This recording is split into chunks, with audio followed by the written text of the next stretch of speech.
जो हम लोग टीनेज फेज़ में होते हैं ना, वो 11-12 साल की जो वो उम्र होती है, वो जो एज होता है 10 से 11-12 साल का। तो उस टाइम पे ना हम सोचते हैं, एक्चुअली में जनरली जो मिडिल क्लास बच्चे होते हैं ना, वो सोचते हैं, क्योंकि उन्हें कोई बताने वाला नहीं होता मिडिल क्लास बच्चों को। तो ऐसा लगता है कि अभी तो बहुत वक़्त है, 10th 12th देंगे, उसके बाद डिसाइड करेंगे क्या करना है आगे। या ज़िंदगी का पर्पस क्या है, क्यों जी रहे हैं? क्योंकि 10-12 साल में अभी लगता है कि अभी तो हम लोग बच्चे हैं, जब बड़े हो जाएँगे ना तो देखेंगे क्या करना है।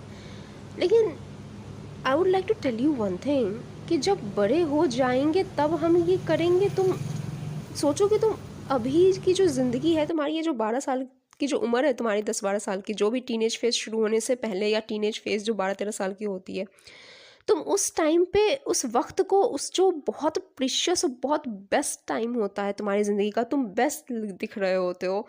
यू नो एक टीनेज फेज़ में ना आपका यंग एज स्टार्ट हो रहा होता है, आपके चेहरे पे ग्लो आता है, आप यंग होते हो, आपकी स्किन बहुत यंग होती है, आप उस टाइम पे ग्रो अप कर रहे होते हो। एंड उस एज में अ, आप ये सोचते हो कि अभी हो जाएंगे 18-20 के ना तो देखेंगे क्या करना है। नहीं, आपको अपना पर्पस ना 12-13 साल की उम्र में ही डिसाइड कर लेना चाहिए थे। आई वुड से लेटेस्ट 13 तक तुम डिसाइड कर लो कि तुम्हें करना क्या है। अगर तुमने 12-13 साल में ये डिसाइड नहीं किया है तो कब करोगे? decide what to do, what you have to do in your early 20s, और अपनी अर्ली 20s तक अपनी ज़िंदगी सेटल कर लो, रिच हो जाओ। अगर मिडिल क्लास हो तो बहुत अच्छी सी एक इनकम का सोर्स ढूंढ लो। देख लो कि तुम्हारी ज़िंदगी में तुम्हें क्या अचीव करना है, अपनी जो भी ड्रीम्स हैं, गोल्स हैं, things to do before you die. मरने से पहले कुछ काम अगर करना है ना, तो वो कंप्लीट कर लो। अगर आपको पता है एक दिन सबको इस दुनिया से जाना, everybody is going to die one day, everybody, सबको एक दिन जाना है इस दुनिया से। We are not going to be here forever, one day we will be dead, we will not be here. आप हमेशा, हम आज नहीं होने वाले हैं यहाँ पे। आज से 100 साल बाद, इन द नेक्स्ट 100 ईयर्स, कौन होगा यहाँ पे? आज आप जितने भी लोगों को देख रहे हो ना, आज से 100 साल बाद वो नहीं होंगे। तो हमें ये बात पता है कि in the next 100 years we will not be here. तो मरने से पहले कुछ बहुत ज़रूरी काम करने होते हैं। आपकी जो भी रिस्पॉन्सिबिलिटी हैं, आपके क्लैन की तरफ, आपके पेरेंट्स की तरफ, आपकी जो भी सिबलिंग्स की तरफ, या आप जो भी सपने आपके अपने मरने से पहले पूरे करने हैं ना, कर लो। वक्त का इंतज़ार मत करो, वक्त बहुत ज़्यादा नहीं होता है। जब आप 18-20 में पहुँचोगे ना, आप सैड और डिप्रेस्ड हो जाओगे, क्योंकि आपको लगेगा कि अब तो 20 साल की उम्र हो गई, अब क्या करें। जब 20 साल में सोचना ही शुरू करोगे तो तुम्हारी जो वो यंग एज है 20s में, अपनी ज़िंदगी अगर बहुत खूबसूरत चाहते हो ना, खूबसूरत 20s, तो 12 से 13 साल में decide what you have to become. तुम्हें बड़े होके क्या बनना है ना, वो 12 से 13 साल में फिक्स्ड हो जाना चाहिए। मैं अपना एक्सपीरियंस के बेसिस पे बताऊँ तो मेरा ये सिनेरियो था कि मेरी ज़िंदगी में एक अलग ही ट्रेजेडी चल रही थी, और my father died when I was really young in class 12th। तो वो जो मेन टाइम होता है ना, जब आप सोचते हो कि अब नेक्स्ट स्टेप ये लेकर करियर सेट कर लेना है, नेक्स्ट स्टेप 12th के बाद सेट कर लेना है करियर, बस उसी वक्त मेरी हिम्मत टूट गई थी।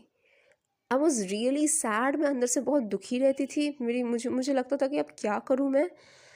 I use to feel bit bullied.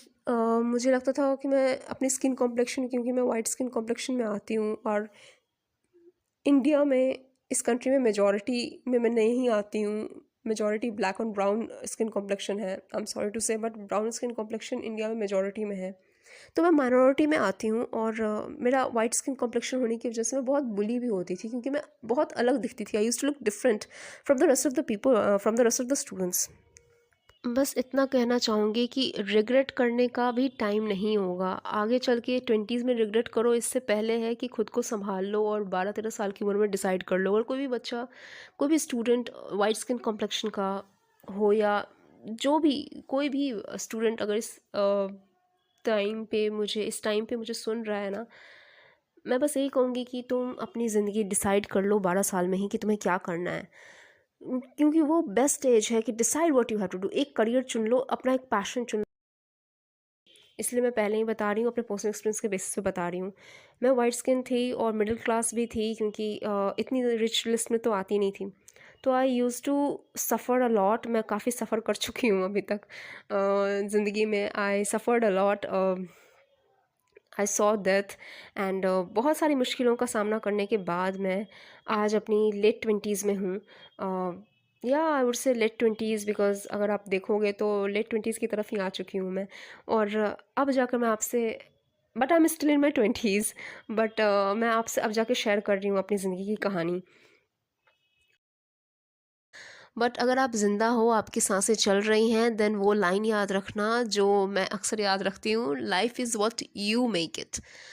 कितनी भी ट्रेजेडी हो, just keep reminding yourself life is what you make it. ज़िंदगी अभी भी खूबसूरत हो सकती है, लाइफ इज़ ब्यूटिफुल। खुद को बोलते रहो, keep telling yourself life is beautiful, life is what you make it. ज़िंदगी को खूबसूरत बनाना तुम्हारे हाथ में है, चाहे सिचुएशन सर्कमस्टांसेस कितने भी बुरे चल रहे हों। कीप रिमाइंडिंग योरसेल्फ सब हो जाएगा, सब ठीक है। Life is what you make it, life is beautiful.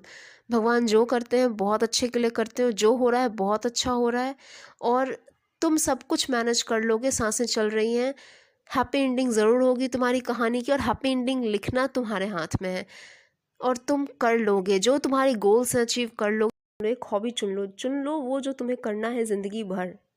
इसके बाद 20 साल के होने के बाद सिर्फ रिग्रेट करोगे। बस trust your self and keep walking forward.